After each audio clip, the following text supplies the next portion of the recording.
because he's got a free hand. So use that, go palm to palm, and push, use your other hand to push your arm over this way. There. Now, answer the phone. Right? Right? Here like that. Right? And that, you know, like, it's pretty hard to do anything from that position. Yeah? So that's one defense. Yeah? Is to answer the phone, you know, like this.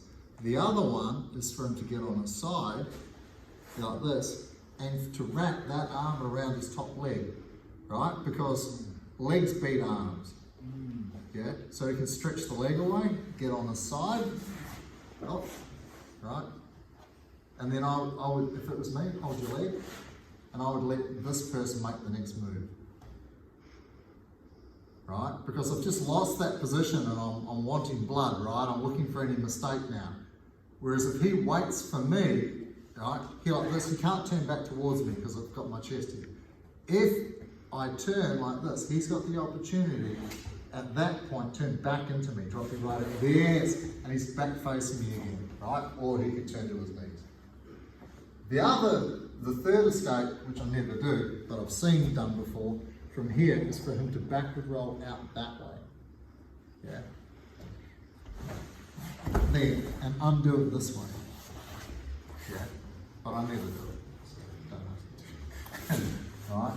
But usually it's almost, I almost always just grab my leg. Right? I'll use Andy because he's nice and small. Right? And my butt will hold. Right, so any time someone goes to put me, I just straight on the side, grab my leg. Like that. Right? Because the problem is if I keep turning, he's still got his arm around my head and my arm. Like, do a cup choke? Is it Ezekiel? From here. Right hand grab your left cup. Right hand go forward. Yeah. Right? Yeah. Right? Said a what? No, I'm going. Right. He's not allowed to do them in his form. I love cup chokes, right? Same. Right? Right. Okay. So I've got to be aware of the fact that he still has control of my head and arms. So when he's here like this, and go like that, anything else, yeah, I'm trying to turn, I really want to put this hand inside that shoulder. So any movement from him, or if I think he's going to go for something, I'll try and push that shoulder and get my arm back inside. I want to get onto my back. If he's looking at my back, that's bad.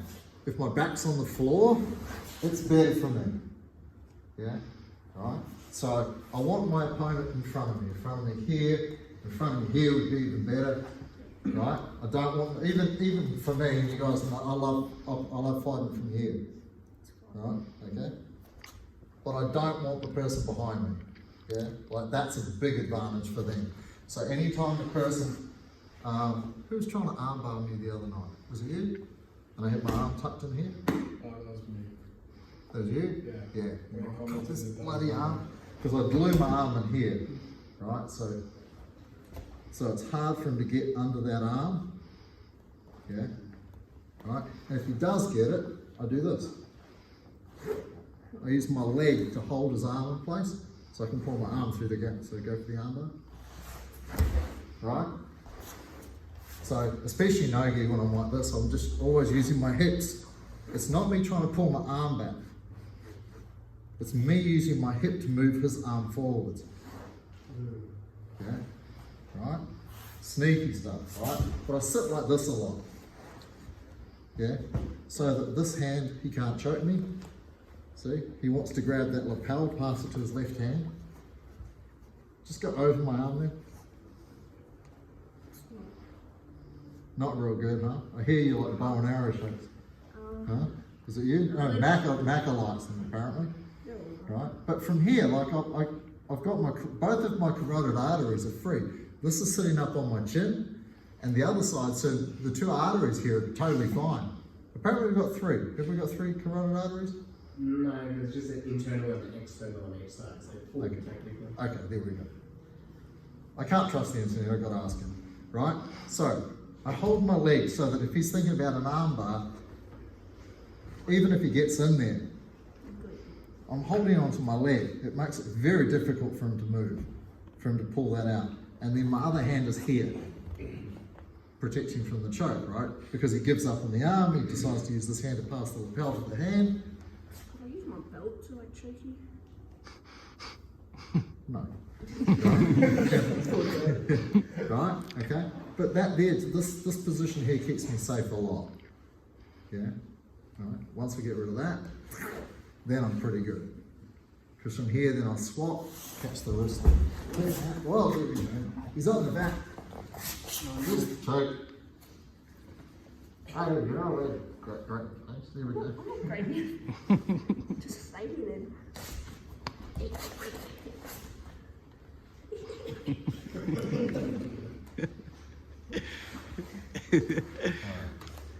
You know that because I was doing it to you the other night.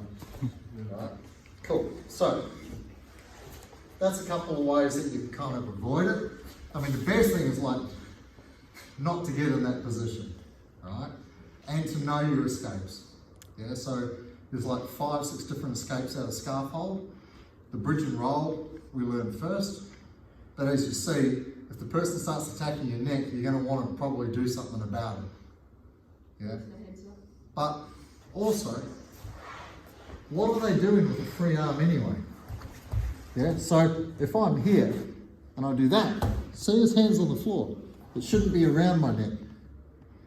Yeah? Right? He's going to want to use it for balance. Yeah? So if somebody's doing something to you, yeah, occupy that hand. Right? Because he's going to want to probably put on the ground. Then I can start pulling my arm out. Now he's losing the position, big time. Yeah? Right? So each of the 5 or 6 escapes from scarf hold relies on him making one mistake, maybe 2. But for each mistake, so when you do bridge and roll, the mistake I'm mostly looking for is that leg being bent. See where it's bent? Now straighten it above my head. No, just kick your foot up. See? No, put it right up straight. There. Yeah?